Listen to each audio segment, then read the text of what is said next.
I must say myself, that was an outstanding program. We have a few of those tapes in the back there, all the way in the back. If you want to get one, if you didn't, there's only about 3 or 4, 5 in the back. And I got one up front, which I'm just going to give away in a minute. There are refreshments in the back.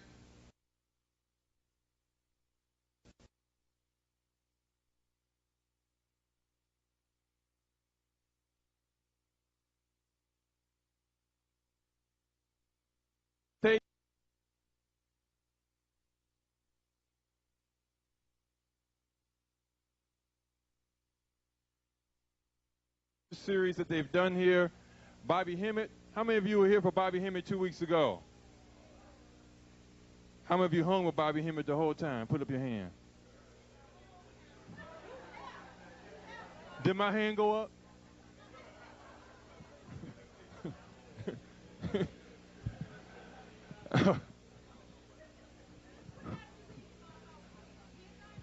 I don't know. It was dark though. It was 3 o'clock in the morning. Y'all serious? So, but those tapes, Bobby Hemmett tapes from that night, are there in the back. Dr. Valentine has some material that he brought. So anybody that wants to get any of those items before we get started, you have about 10 minutes if you want to do it now. Because you know when we take the intermission, it's going to be gone. So if you want to get any of the tapes for the previous programs, all the way in the back, or you see Brother Prentice for the lecture series right here at the front counter. And Sister Kamal has some refreshments in the back. Now, if I can dim the lights for a minute, we have a bunch of people that are still coming. And I was asked the last time, I've talked so much about my program called Perceptions Management. I'm about to do this in Harlem in a couple of weeks. They asked me to show you just a bit, because this goes hand in hand with what we're going to talk about today. We're trying to put a finger, not the finger, a finger, on the pulse of what is taking place on this planet. I don't care who you are, black, white, or any shade in between, you can instinctively feel change.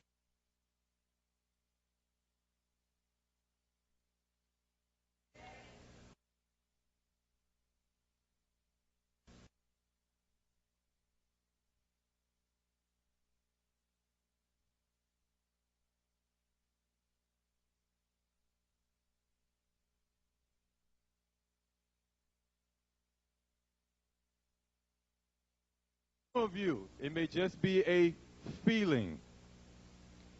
Others have documentation and been able to track the progress of change for maybe 1,000 years, 100 years.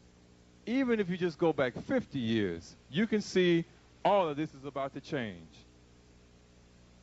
What we've been trying to do with this lecture series, lectures we do at the Good Life on Friday nights, I'm sure Brother Mary Kara at the Christ Unity Center and other places have been trying to articulate what is going on. Once we know what is going on, then we can make intelligent decisions on how we want to progress as a people. We cannot make these decisions based on no information. We have to be informed. We have been doing that, making uninformed decisions for so long. That is one of the reasons why we are in the predicament that we are in today. Like I said, just go outside. Go down Crenshaw. Matter of fact, you don't even have to go outside of this mall. Just go up and down the hallways here. Look at the employees of some of these shops. The complexion is changing right before your eyes, brothers and sisters. Check?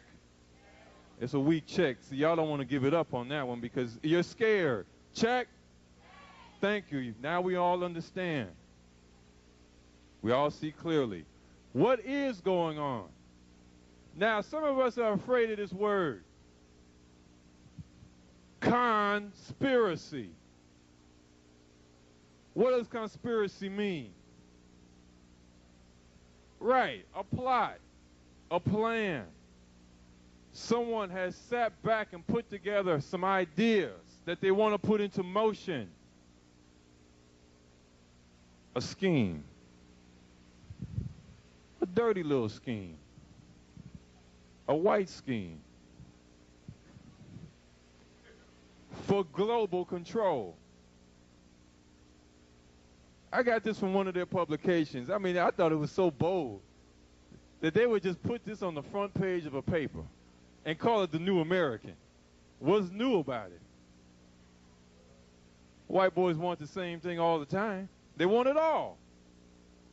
That's what they're saying in essence. Conspiracy for global control. How do they intend to do it? Huh? Con? You got that right. They've definitely been conning us. And we'll talk about that in a minute. Now this I got from the LA Times in 1995. I'm going to show you an updated version of this. They openly tell you that the gap between the rich and the poor around the world is getting wider. Back then, this is 1995, about 5 years ago, they said about 20% of the Earth's population were controlling 85% of its wealth. That's what they admit to. I mean, if they're going to admit to that in the LA Times, you know it's worse than that. We were able to track, even then, let alone now, it was already 8% of the population controlling 98% of the wealth. 8%. 7.5% white. The other 5% was split amongst Asians, some Latin businessmen, billionaires. You know Mexico has the second highest concentration of billionaires on the planet? Mexico? Mexico. That's right, Mexico. Right behind the United States. So back then, they were already lying. But what they admit to was bad enough. Then they tell you with the charts and the data, really how bad it is. The Human Development Index, which is put out by the United Nations, scales combined life expectancy, adult literacy, years in school, and consumer purchasing power, and then it ranks the nation on a social economic status. Back then, in 1995, Canada was already the #1 nation in the world. Now remember, we're not talking about just overall wealth. Literacy, life expectancy, adult literacy, years in school, consumer purchasing power, and then it ranks the nations. So if you were just to say, oh, just on sheer power alone, especially military might, well, the United States would be #1. And just overall economic strength, the United States would be #1. If that's how it would rank, but that's not how it's ranked. But it doesn't matter, because in a minute you're going to see a common thread is woven between all of those with the power and all those that don't have it. It's going to jump right out at you in just a second. So back then, the #1 nations were Canada, Switzerland, Japan, Sweden, Norway, France, Australia, the United States was #8, Netherlands, and Britain. The bottom 10 nations of the world, since someone's got to be on top, someone has to be on bottom. Guinea-Bissau, Somalia, Gambia, Mali, Chad, Niger, Sierra Leone, Afghanistan, Burkina Faso, and Guinea. Now, I'm sure by now that common thread I was talking about, you see it. Check. How about y'all in the back? Do you see the common thread? Check. Now I want to hear them in the back. Check. Y'all hear it. Y'all see it. In the event that you don't, because I'm sure somebody in the audience is just looking at me like, what is he talking about? Let me spell it out to you in pure, plain, is this English? Or is it bastardized German? That's what we were talking about last week, right? I'm not sure. Whatever we know is it's not our language. The top 10 nations of the world: Canada, Switzerland, Japan, Sweden, Norway, France, Australia, United States, Netherlands, and Britain. The common thread that unites them is whiteness. White nations. And I see Japan sitting up there. The Caucasians of Asia. Caucasians. White Asians. The bottom 10 nations of the world. Africa. That's the common thread. Simple. These nations do not have the natural resources underneath their feet so that they can enjoy the lifestyle that they've been living for the past 300 and 400 years. What did they do? Stole it. Check. They stole it from the bottom 10. That's why the top 10 are the top, and that's why the bottom 10 are the bottom. That disparity in wealth and power sharing is what they're trying to maintain at all costs.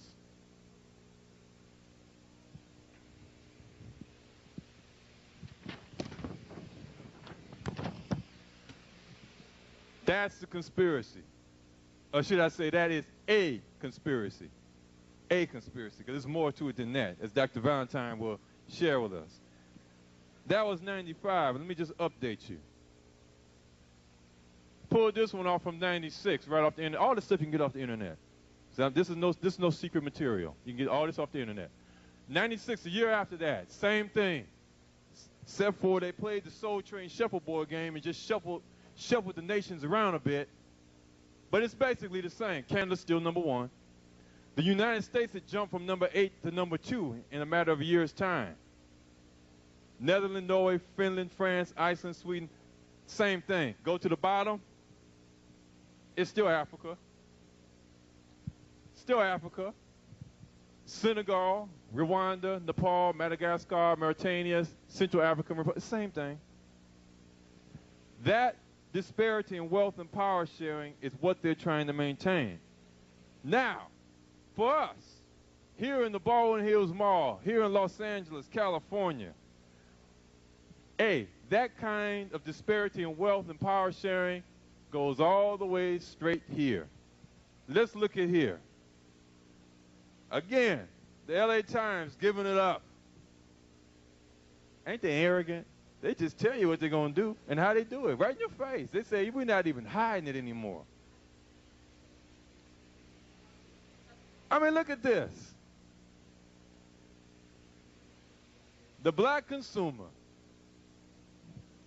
just like a big hippo, got all that milk, all that mother's milk. Power. Power. Life-giving power. That's what milk is. You got white business just sucking on that mother. The black business, the black consumer, should I say, getting all that life-giving power. You got the Asian business. You know this is true. You got the Asian businesses right up and down Crenshaw Boulevard, right here in the Baldwin Hills Mall, right over there doing somebody black nails, selling somebody some of that bad, greasy food, all up and down Crenshaw and Western. Then you got everybody else and figured out these two games, and everybody else and jumped on too. And the cold fact is that the black business person is on the outside looking in at everybody else getting the black consumer dollar. Am I lying?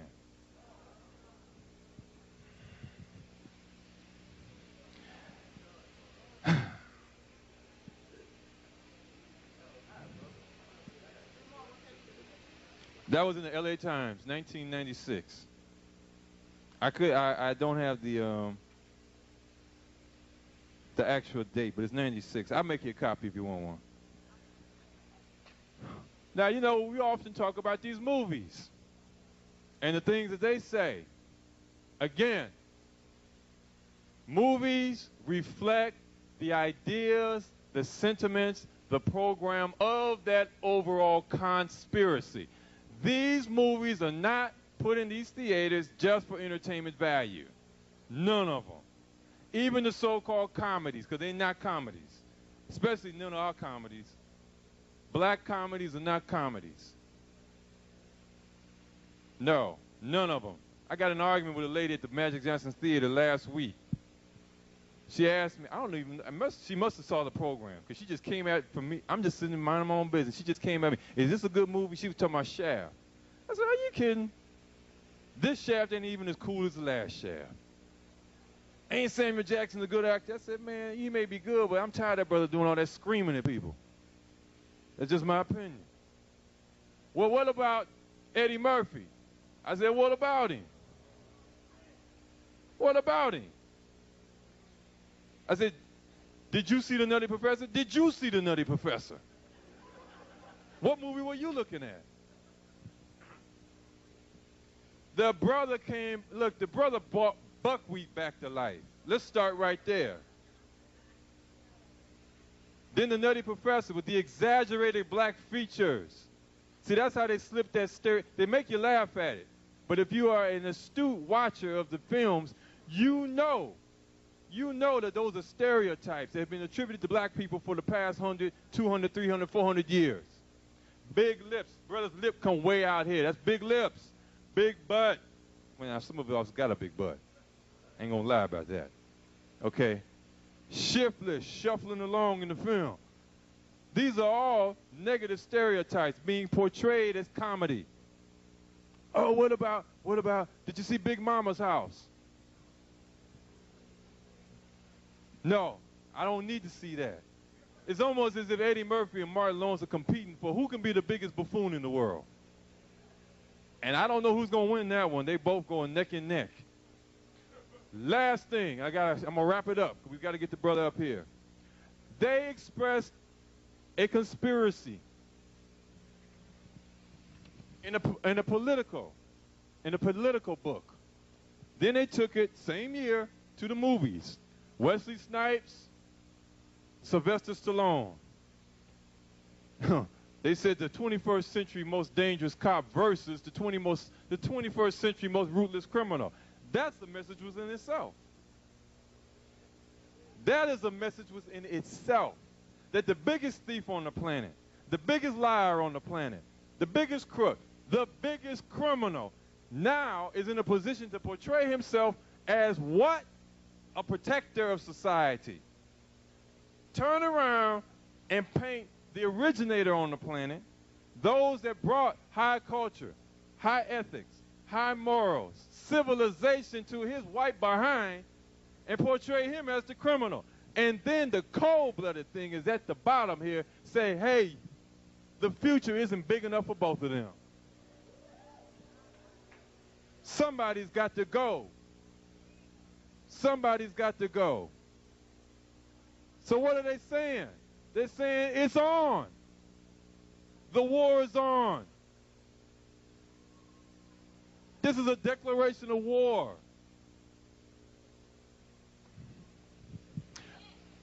Check on that. Thank you. I'm sorry, I forgot to check. She remembered that. Check on that. All right, I'm going to wrap it up because everybody ready now. There's a tape that I did called Perceptions Management. I may have 3 or 4 in the back where I take all these graphs, all these movies, and we just sit down and talk about it, and I lay it out. We may have 3 or 4 in the back. If you want to continue and get the whole presentation, it's there in the back. But the point is that what we are trying to do with these presentations is give you some insight on what the overall scope of the war is, what the overall scheme is. From that point of being educated, then you can make some decisions on how you want to proceed as an individual, how we want to proceed as a people. It's a chess game, like Francis Cress-Welsing says. It's a chess game. And we have to make sure that, one, we have enough pieces left on the board to play, and we utilize them for our benefit. All right, let's give yourselves a black hand. I don't want a hand, because I ain't finished. Give yourselves a black hand. All right, if we can turn on the lights, I think our brother is ready. Ooh, did y'all hear the show we did on Tuesday after Dr. Valentine on corporate racism? Did you hear that about corporate racism? Did you hear the sister at the end said I was a good Negro and look what they did to me? Ooh. Oh my God. No, I mean, it's getting down to the gut level with us now. Well, we're openly coming out and saying, I was a good Negro for white folks, and they effed me anyway. Who didn't hear that show? Just tell me, here. There you go. There you go. Who didn't hear Valentine's show when he was on Monday? There you go, brother. All right. Give him a black hand.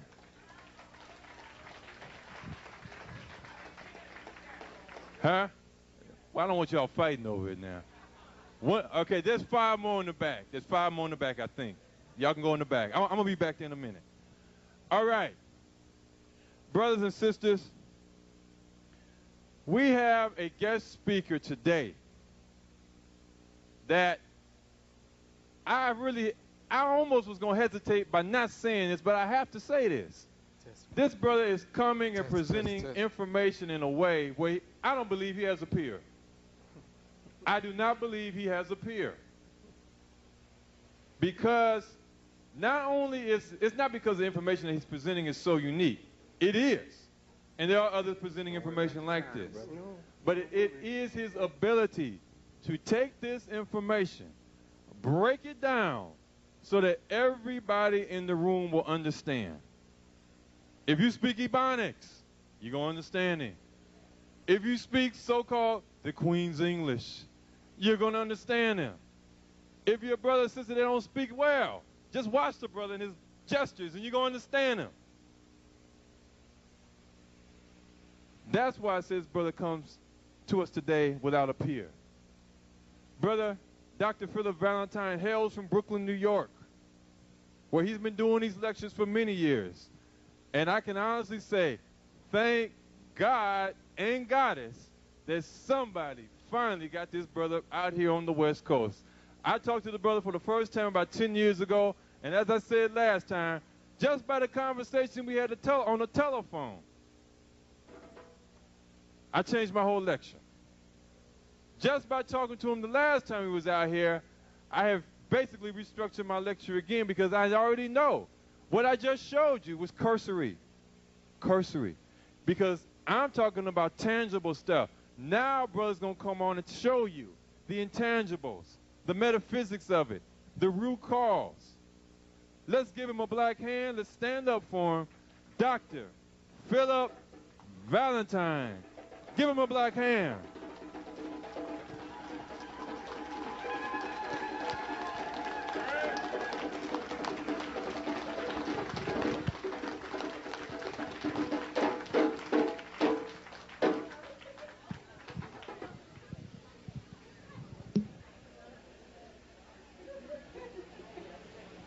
Test 1, test 2, test 1, test 2, test 1, test 2. Hotep, LA? I'm back.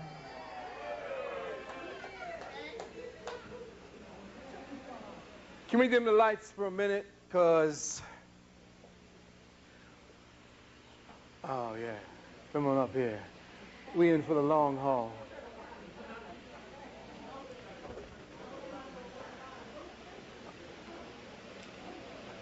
First of all, I'd like to give all praises due to the ancestors, both cosmic and terrestrial. I'd like to give praises to the 22 starseed races that together represent our DNA code sequence, the archives of who we are, what we are as children of the dark matter consciousness.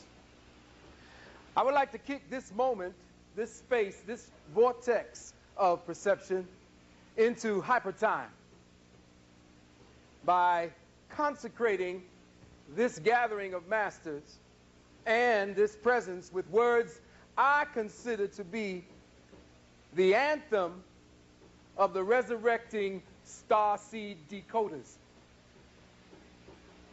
All you who feel what it is that is about to transpire here today, I need that. Yeah, back for now.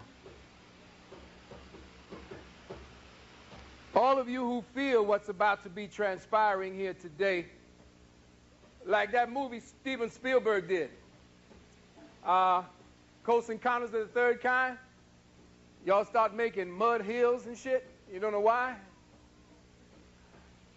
This is what this is about.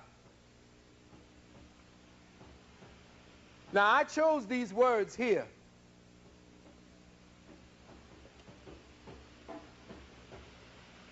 because a very powerful brother I was introduced to by Queen's sister said some words that I know the ancestors were speaking through him at the time he said it. And what he said to me, just like I would listen to these devils do their national anthem, I would say that this brother was speaking as an affirmation and a recognition of everything that the ancestors said through him that we were, what we are, and who we are now presently ascending to be, because we are now remembering ourselves. We are remembering ourselves. We are putting the members of our dismemberment together. The story of Osai and Osiris, and finding the different dismembered parts of the body of Osiris, the perfect black, that is our story. But that rememberment must happen through a conscious, cosmic awakening. Now, I know we have a lot of brothers and sisters out there who are downing metaphysics because they are not on the frequency. Check. That's a whole other paradigm you have to feel and know. You can't even think about it because the thinking becomes peripheral to what it is that you already know that you're operating on.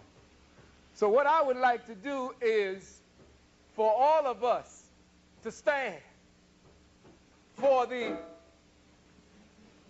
cosmic anthem of the Star Seed Decoders. And I would like you all to listen, not just hear. I would like for you all to close your eyes and process. I stand on the corner of the block slinging amethyst rocks, drinking 40s of Mother Earth's private nectar stock, dodging cops, cause 50 be the 666, and I need a fix of that purple rain, the type of shit that drives membranes insane. Oh yeah, I'm in the fast lane, snorting candy yams that free my body and soul and send me like Shazam. Never question who I am, God knows, and I know God personally. In fact, he lets me call him me. Yeah, I'm serious, B.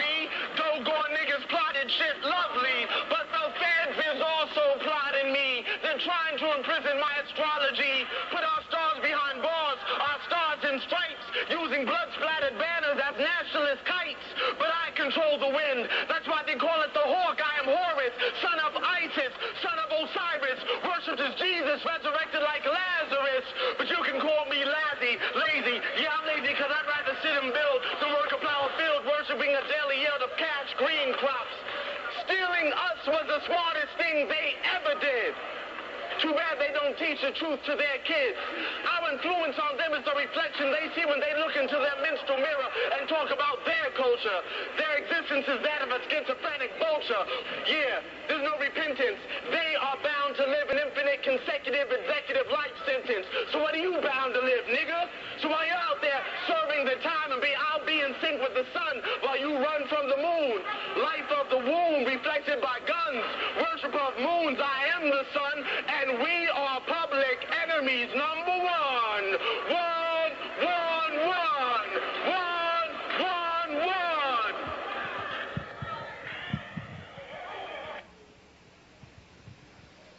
Ashe? Did you hear what that brother said? Or do I have to play it again? I think I'll play it again. I want you to listen again to what this brother said in the heat of inspiration.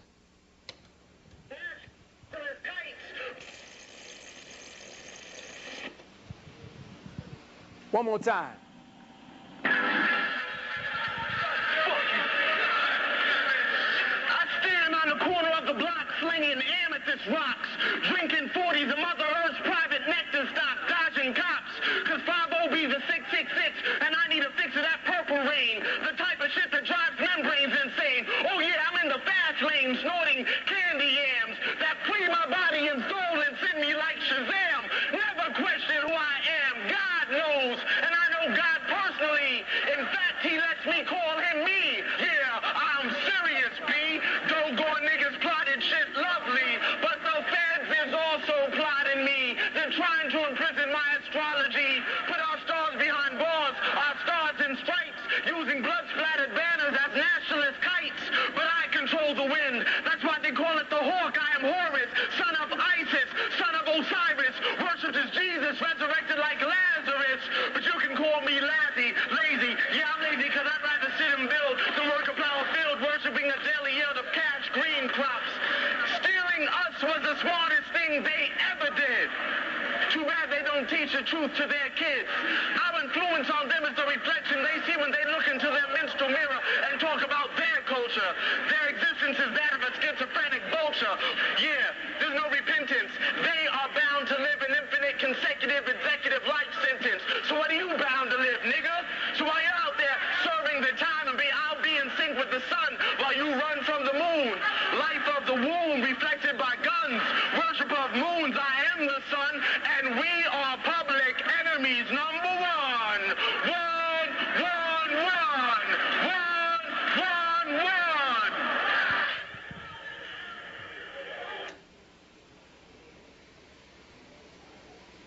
Did you hear that? That's the youth. They ain't all lost. And I want to give props to that brother. Because when I got introduced to that, it sent a shiver up my spine. To see what the brother incorporated into his wordology makes me know that we are not alone.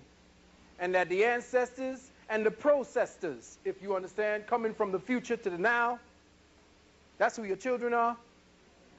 They're coming from the future, not just the past. Be seated. And that was our libation for today.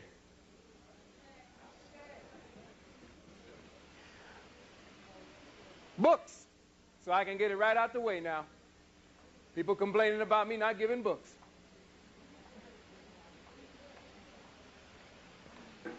The Wall of Light by Nikola Tesla. Wall of Light.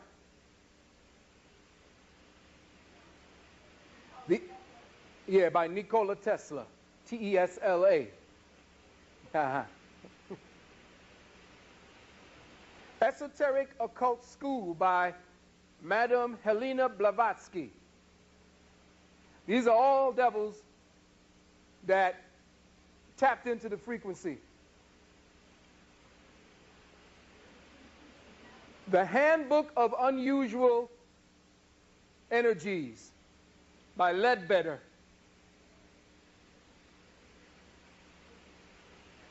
The Secret of Regeneration by Hilton Hotima.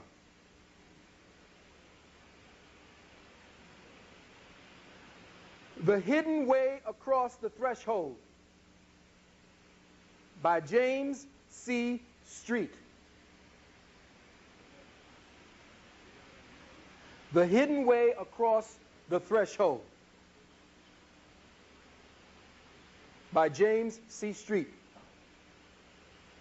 The Relationship of Parapsychology to Gravity by J.G. Gallimore. Gallimore. J.G. Gallimore. The Phenomena of Materialism. This is an old book by a man called Baron von Nutzing, N-U-T-Z-I-N-G.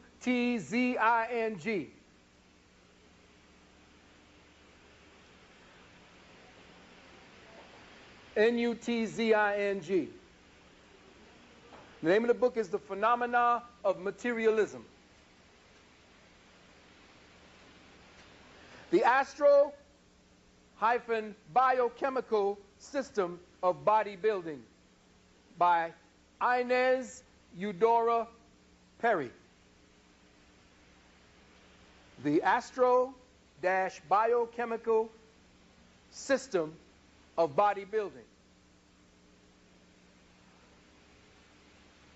by Inez Eudora Perry. The Devil's Pulpit by Robert C. Taylor.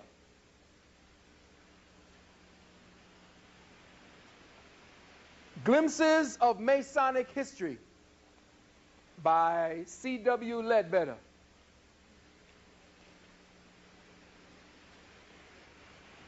The Key to the Universe by Harriet and Homer Curtis. And lastly, this will take about 2 or 3 years to read, Anacalypsis by Godfrey Higgins. That's about an 1,120-page book, 2 volumes.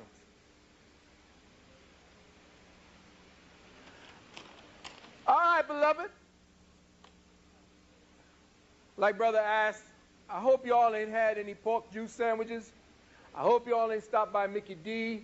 I hope y'all didn't eat heavily before we came together, because I need all of your brain cells working today.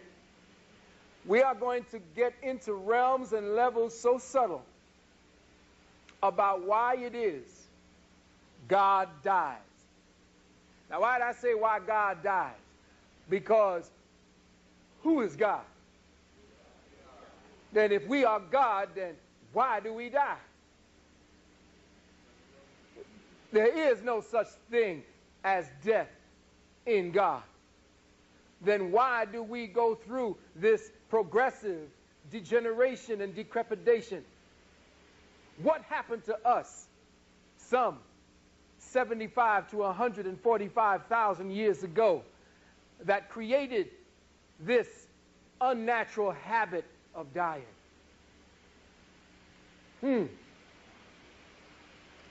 We're going to also talk about the misconceptions and lies of holistic health and alternative healing.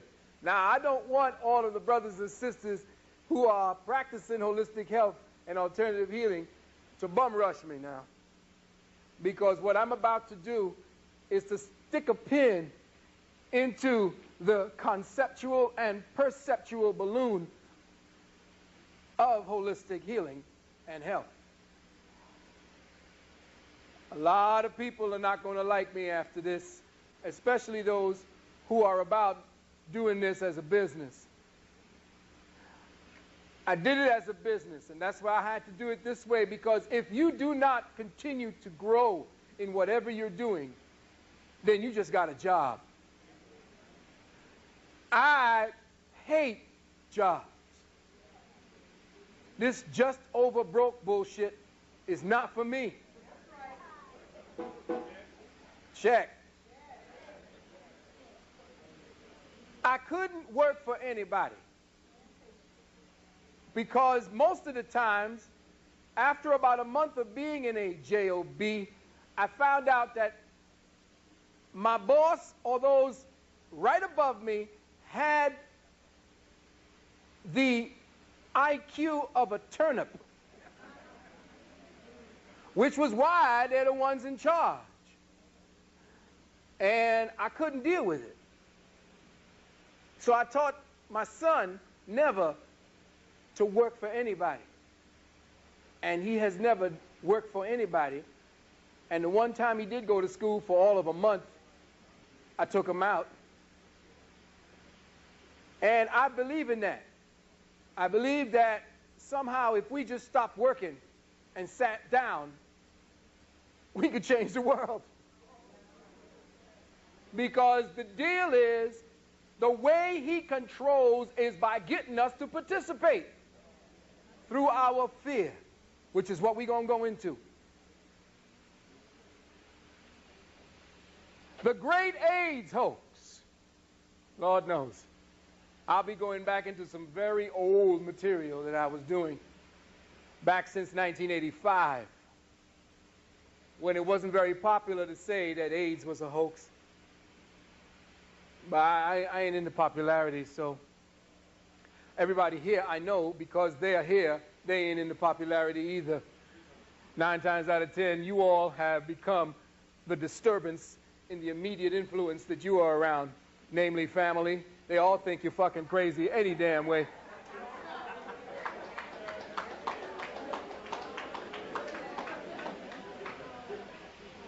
So I don't understand why they have this word insane, because if you are insanity, I don't understand what's the deal. Anything outside of sanity is the one I'm worried about.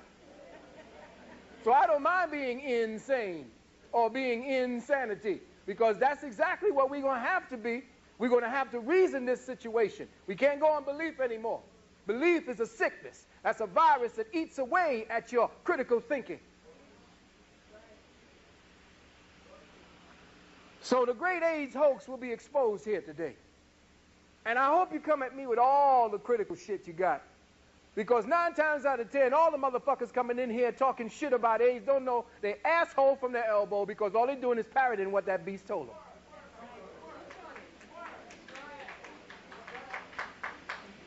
%98 of the population don't read. And if they do read, they read that dumb shit when they're going to work by some white woman having problems with some other rich white man. Who gives a fuck? Polluting their mind with all kind of dumb shit. Like, I'm worried on the daytime shows whether he gets fucked or she gets fucked, or whether that baby belongs. Who gives a fuck?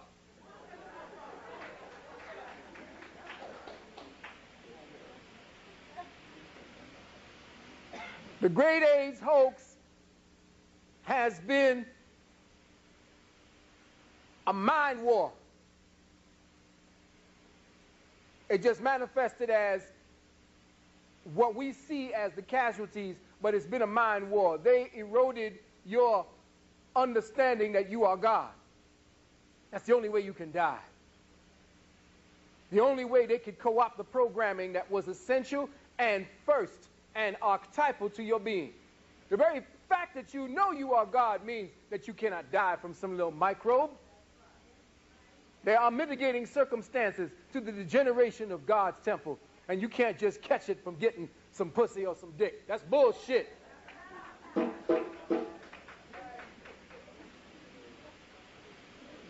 And finally, we're going to talk about what the white man believes is his new outlet, his new territory of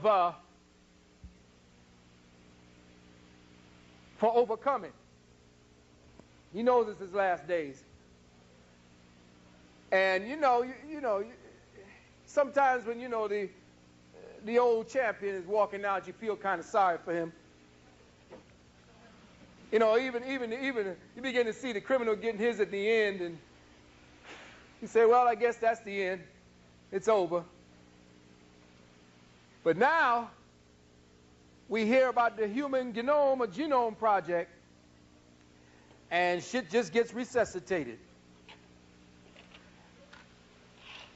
And you start saying, oh, we got more help now because the white man has found a new way to battle disease.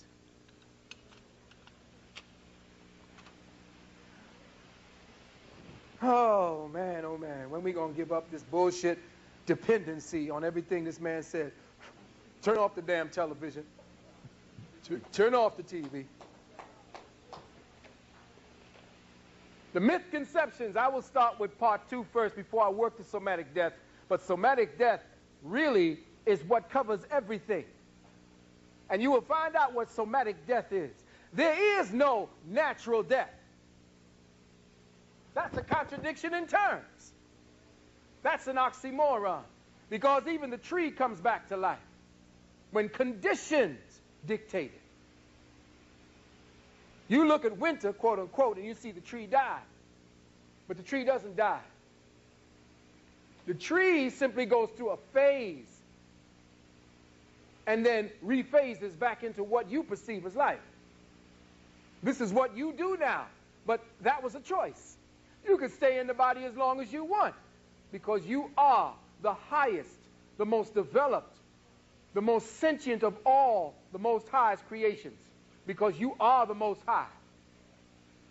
The Most High just folded over on itself and bang, here we are. So why are you dying? Why are you aging? Why are you getting sick? First things first. The biggest mind fuck going on today is that there's something called disease. Disease is superstition. And I'll tell you why.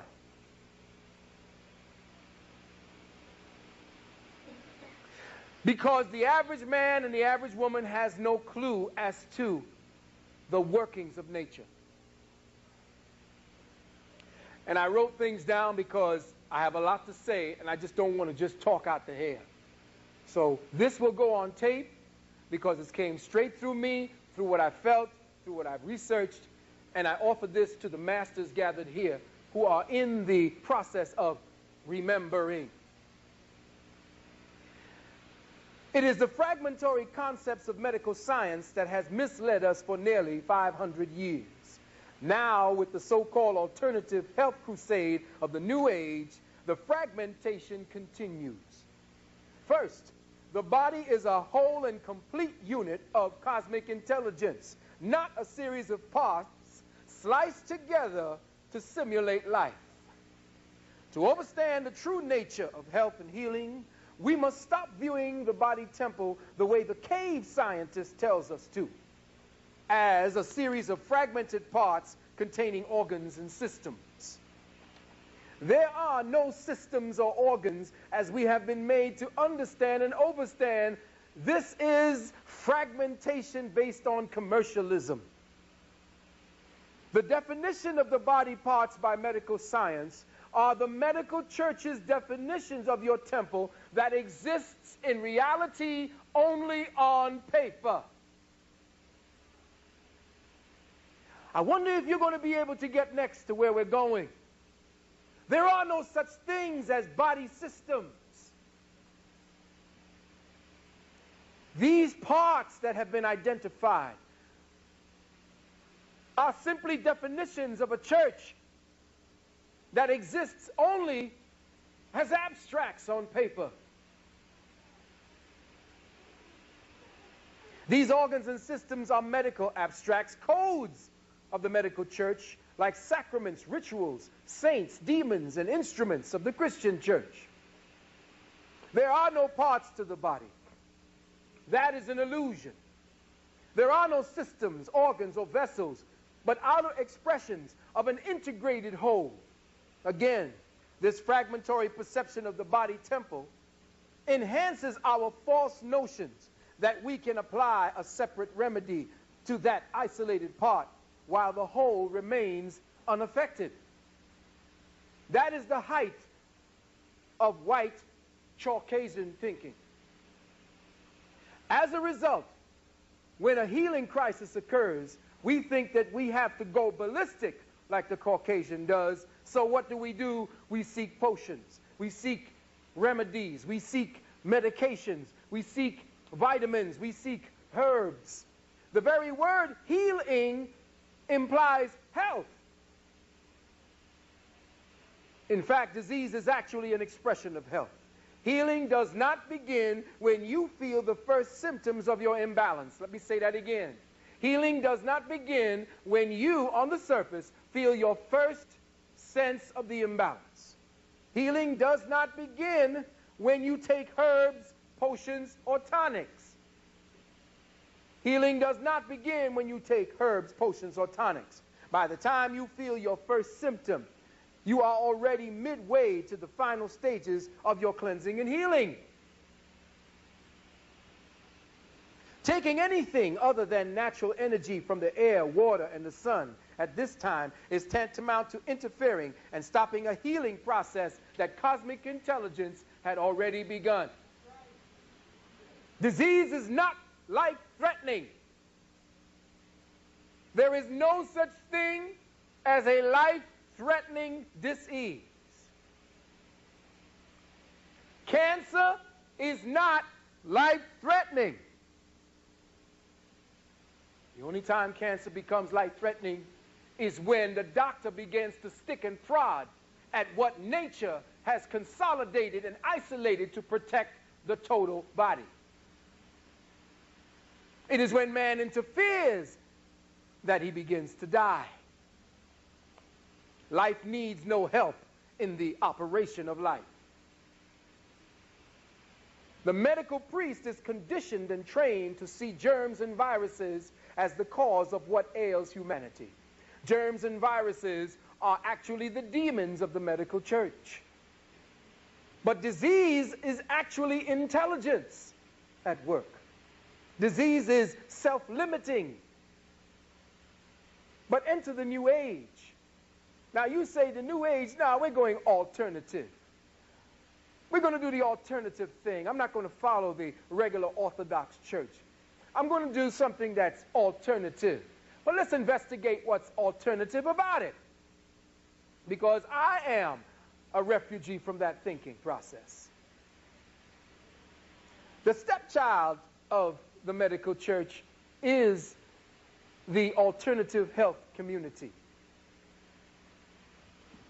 It too is commercially driven, all on the fuel of false promises and commodities. Western medicine prompts and promotes the concept of pharmaceutical targets. Well, New Age medicine prompts and promotes vitamin and herbal targets.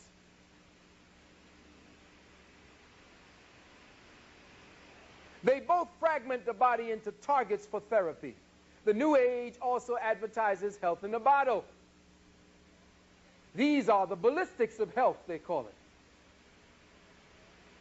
Those various physiological systems identified as the nervous system, the muscular system, the digestive system, the respiratory system, the reproductive system, the lymphatic system, the endocrine system, only exists as a perception in the paperwork of the cave scientist. To further entrench the illusion of systems and origins, the medical church has a branch of priests they call specialists. Special forces. Specialists are the worst kinds of doctors because disease to them and their protocols for treatment are based in the worst form of fragmentation. Their science, again, exists only as a fragmented model on paper. I use the definition, or at least the example, of if a man goes in to see a doctor who's a proctologist and he has a heart ailment, 9 times out of 10 the proctologist is going to tell him that his asshole is the problem rather than his heart. Because the only thing he is versed in is your asshole. And when you deal with fragmentation like that, you can divvy the body up the way they divvy up the cow and show you all the different parts that they're going to feed to you.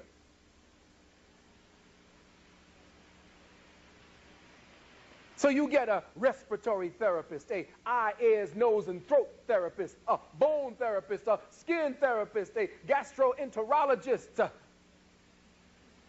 But think about this. The mouth, the throat, the stomach, the kidneys, and the large intestines could not perform digestion, assimilation, and elimination without the brain and the nerves. In fact, the only purpose for diagnosis is to find out which drug or drug-based therapy you will be treated with. There is no healing model for the end results of diagnosis. Let me repeat that. There is no healing model for the end result of diagnosis. Only a drug model, a drug protocol, or a surgical protocol. Ask any doctor if he's going to help heal you when you go see him. It is the same with the so-called alternative healing community, unfortunately.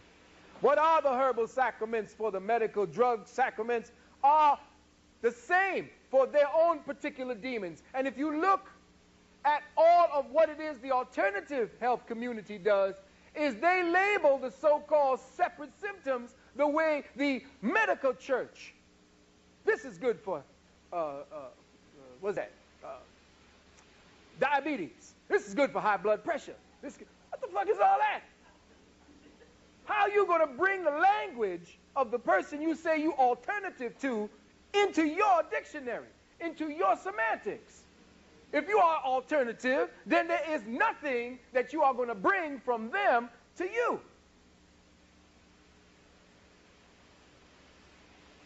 I don't know if you can see that. Any substance, now listen carefully, any substance that is given to a sick person to reduce their symptoms only prolongs the body's effort to heal itself. Let me repeat that.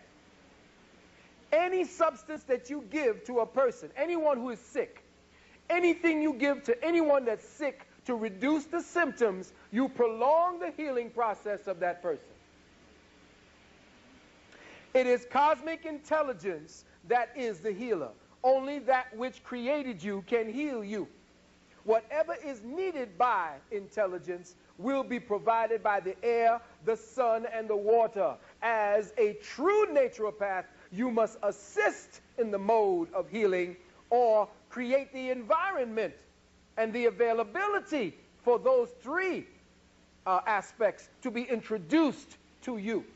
So if you as a true healer want to be, and there's no true healers in the flesh. The true healer is only the source you came from.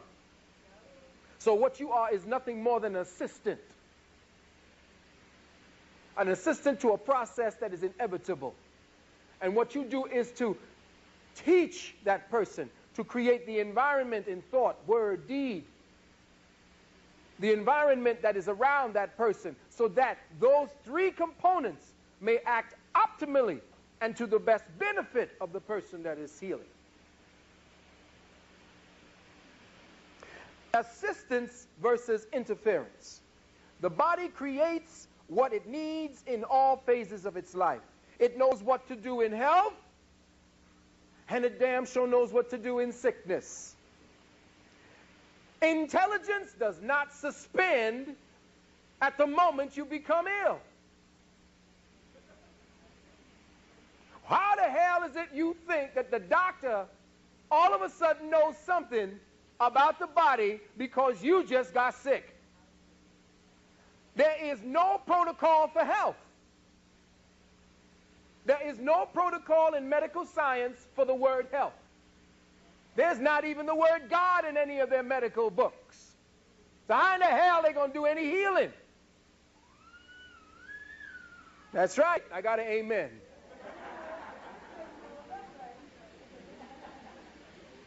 The ancestors just gave an ashe.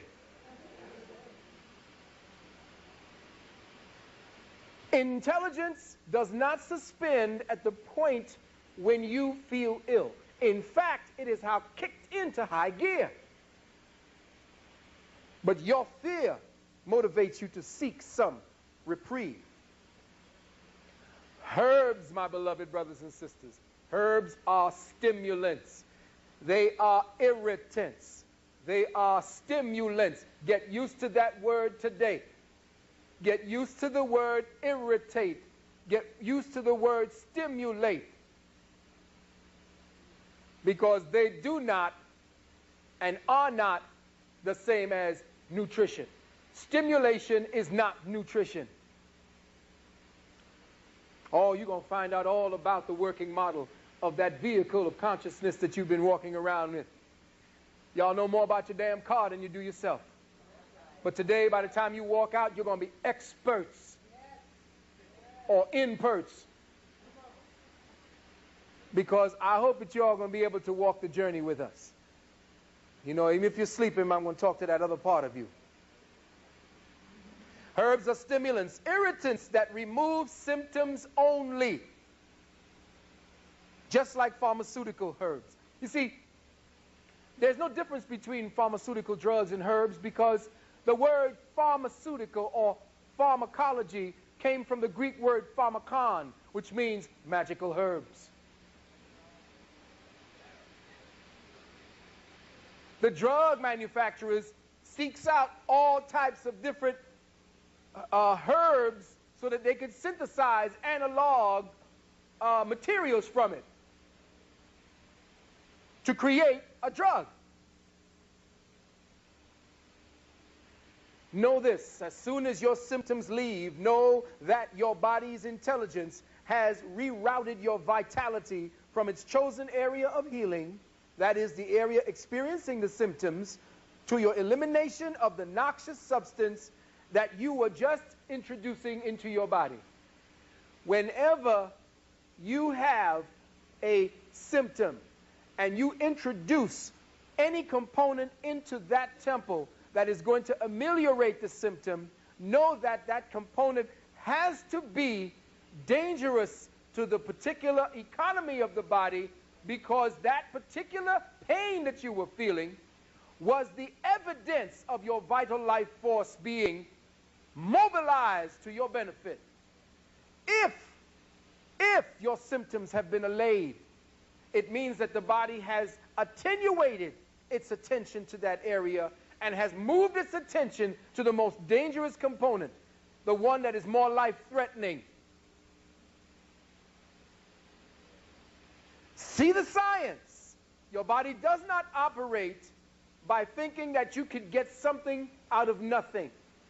Anything that you do to irritate the body and stimulate the body taxes your own vital reservoir of accumulated strength.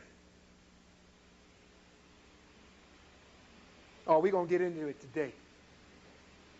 Every illusion you have about what power, strength, vitality, sickness, and disease is leaving here today. Now, I'm not saying that you should switch over radically to everything that I have come to overstand in my own journey. This is something for you to think about. This is what I'm giving to you is something that you will carry with you. And as you are moving along your path, you will adjust accordingly. And you will find yourself jettisoning all the bullshit that has been accumulated based upon the illusion of what you believe to be your body's reality. It's time to wake up, brothers and sisters, because the transition to the next time zone, you can't take this shit with you. If you ain't refining your cells, if you ain't refining who you are so that the phase shift countenance of the light code transmissions can lock into your molecular structure, twist that molecular chain into the right wire and the right frequency, you staying here with this crazy white boy. And these are the keys to over and understanding what it is you need to do psycho-spiritually and bio-spiritually. And remember, I ain't mad at you.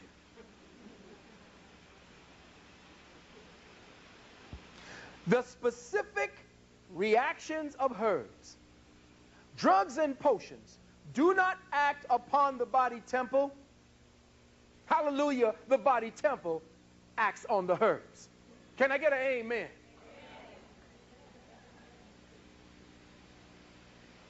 You cannot give some echinacea to a recently dead man and bring him back to life. There is no vitality in that which you have extracted a compound from. It now becomes a twisted molecular substance called a compound, which is a drug, which is an old English word for that which sedates. A herb is a drug. Now, however those of us know how to administer it so that we can ameliorate symptoms for the comfort of the person suffering, know that you do not suffer any greater than your ignorant actions have caused you to suffer. The level of your abuse is tantamount to the level of the pain or the energy ushered by the body to rebalance you. Nature is unforgiving. Bless her, I love her. That bitch is unforgiving, or we wouldn't learn shit.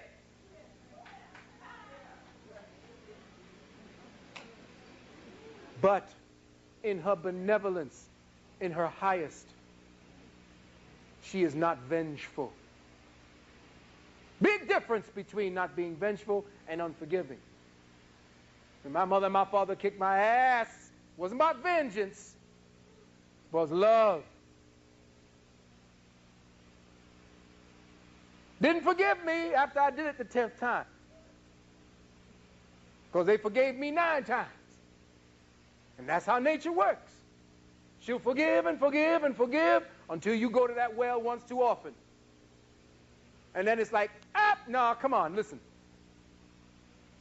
I am life. And this is how it works. Even though you're ignorant, I'm going to show you how it works.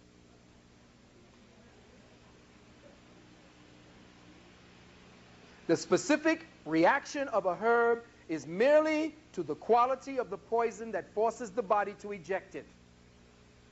The reaction of the body is simply to the quality of the poison or the herb or the tonic that was introduced into it. The reaction of the herb is where intelligence chooses a specific organ or system to remove it. Hallelujah.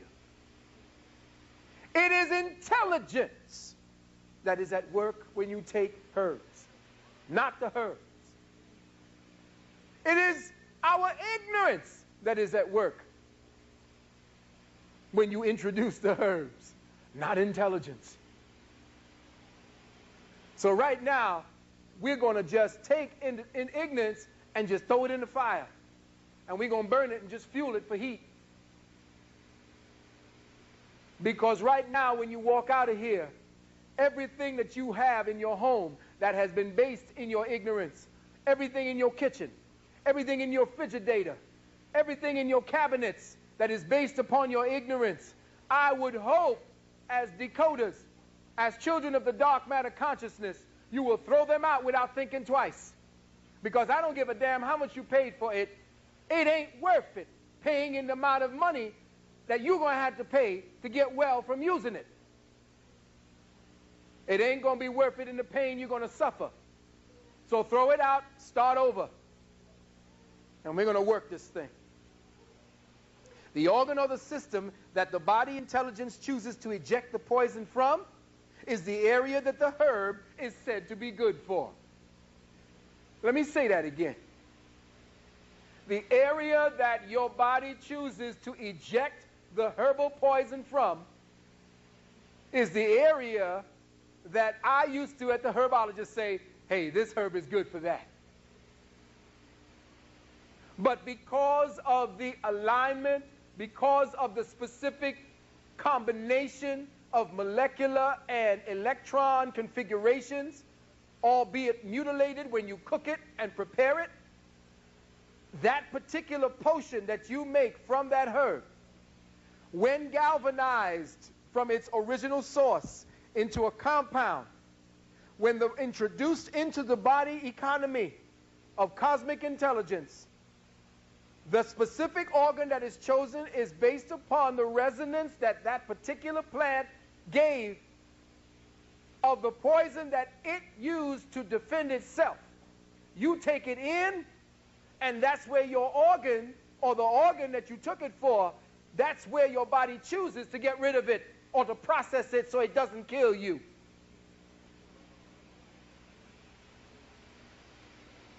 Who did it just hit you? All right, here it goes. When you take that herb, that echinacea, that bloodroot, and all of those things I used to take, when you take those herbs, and in my book called The Ebers Unveiled, I break down how herbology started by our ancestors and why it was given to them during a time right after that great nuclear war that destroyed Chem with that overhead blast and the wars that were going on in the interstellar wars that we were having here on this planet. Oh, y'all don't remember that, but we're going to remember that.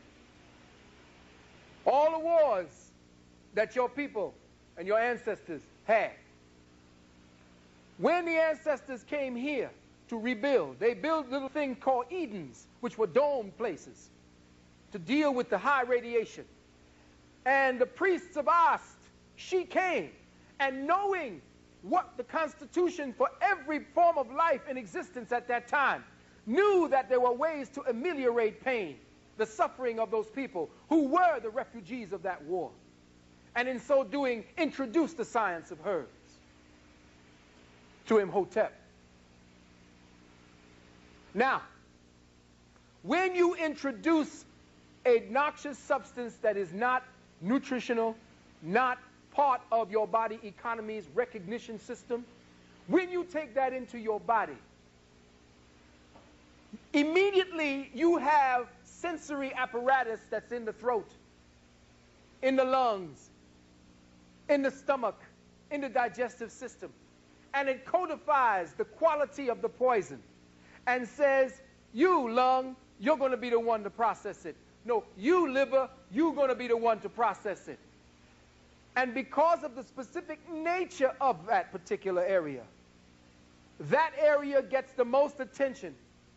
And thus, if you're taking it for your kidneys will say, oh my God, I have to attenuate the energy that is being used to do the healing on one level and process it quickly through the kidneys, thus taking the pain threshold, which was evidence of the work being done, down so that you now feel a little better. But guess what?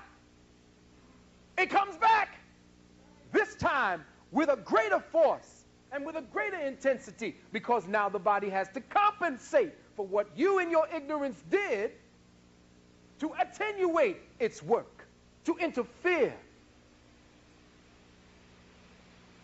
Ow! Let's get an ashe for the divine temple. This is intelligence. Intelligence.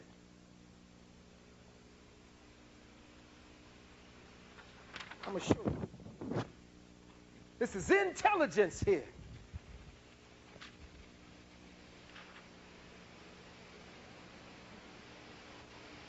There it is.